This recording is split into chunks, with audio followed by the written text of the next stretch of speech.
So hello, folks. I hope once again everybody enjoyed their May 2-4 weekend this past weekend, whether you celebrate that or not around the world. And I'm going to use a shirt mic again. I'm not really the biggest fan of it. It does make my voice sound quite tinny, but I just don't want to use the crane mic and have to record with that and edit it right now. I kind of just want to get this out of the way. I'm basically going to talk about Ukraine, Russia, and some more developments around the world, and it's basically just a rap sheet of stuff. So let's dive into it.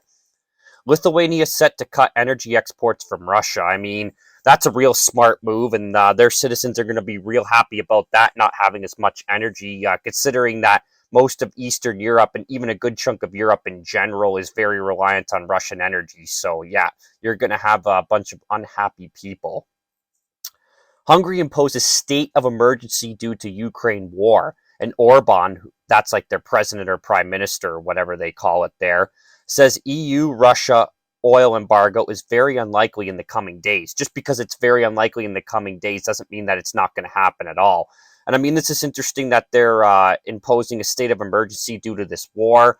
I mean, earlier in my channel, when I first started it, I did a video on Hungary and the EU and the escalation there, because basically the EU was threatening to cut off funding to Hungary because Hungary didn't really want to go along with what they wanted to do to Russia. But now I think they're kind of switching gears a bit and they're changing their mind. And that makes sense because Hungary has been trampled on by the Russians and / the Soviet Union before. I mean, they got their land and their country taken over by the Soviets there, and they were under control of the Soviet Union, so maybe they don't want to make that mistake again.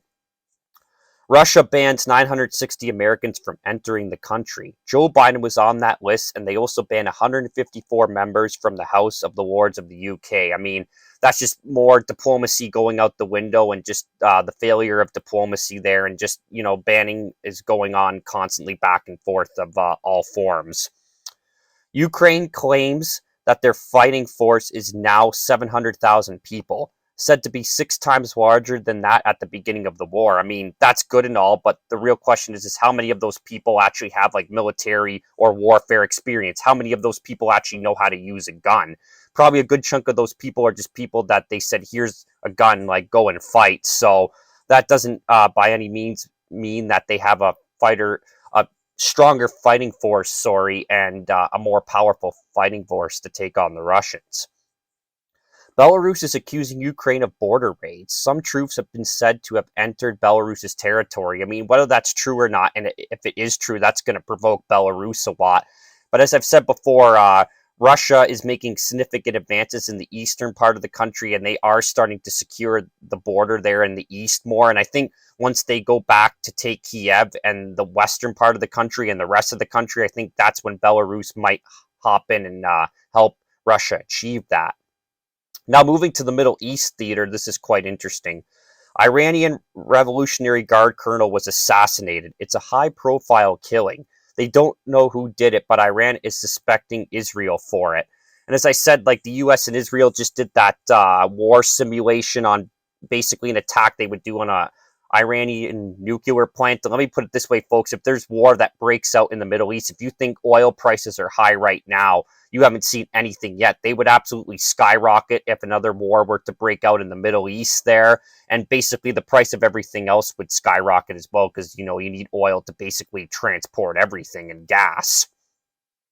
U.S. has flown in a plane load of German baby formula, 70,000 pounds, amid the ongoing shortage, said to be good for 1 week for the nation. And what's interesting is I saw a video or a clip of a Texas senator or congresswoman, I don't know what she was again, but regardless, she was at like the border, and then she's like, look at all this baby formula stored here. This is fake. This shortage is manufactured by the government and it's fake. So I found that was quite interesting, but let's put it this way, folks. Maybe right now isn't the best time to be having a kid, but yet again, things happen. Sometimes you can't prevent those things from happening.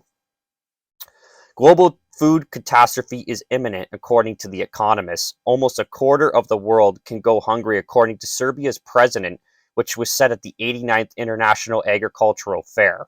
Plus, wheat prices have gone up 53% since the beginning of 2022. Overall, it's being said that the world is 10 weeks out, so that's 2.5 months, folks, from this food catastrophe happening or starting to happen. And as I said, like, we're not going to starve here in first world countries, but I think we will see more significant shortages, and we're going to pay up the freaking wazoo for food eventually. And there probably will be significant famine in second and third world countries.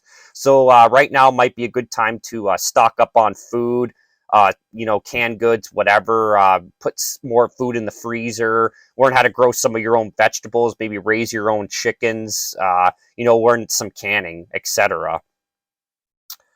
Italy and Greece are cutting back on AC consumption through policy which limits the unnecessary use of air conditioners. I mean, those are countries, especially Italy and Greece, where it's even warmer than other parts of Europe, and they're going to have a lot of unhappy citizens that are going to be scorching to death in the heat, especially with the summer coming here in the Western world, and that could potentially start protests and maybe even riots for sure. So that's not good at all. On May 14th, there was apparently an audio leak from a secret Chinese military meeting discussing plans to invade Taiwan and defeat U.S. forces on the island's perimeter.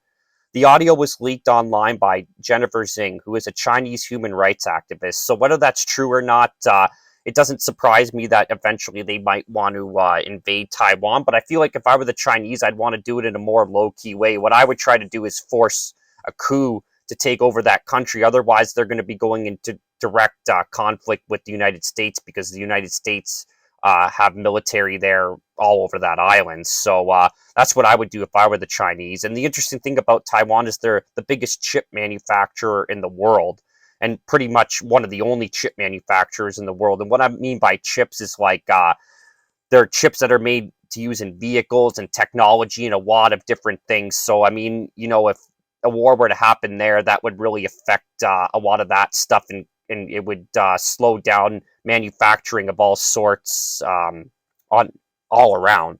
Yep, which would be bad for many countries and their manufacturing and industrial capabilities and their base of that manufacturing. Stockpiles of weapons being sent to Ukraine are depleting, especially from the EU, says the EU bloc's foreign affairs chief Joseph Borrell. I mean, that doesn't surprise me. I already knew earlier and seen earlier that the Russians were blowing up a lot of these places where military equipment was being stored, even by the U.S., with missile strikes, and blowing up like trucks that were transporting them, and destroying railways so they couldn't be transported by rail. So that's not good as well.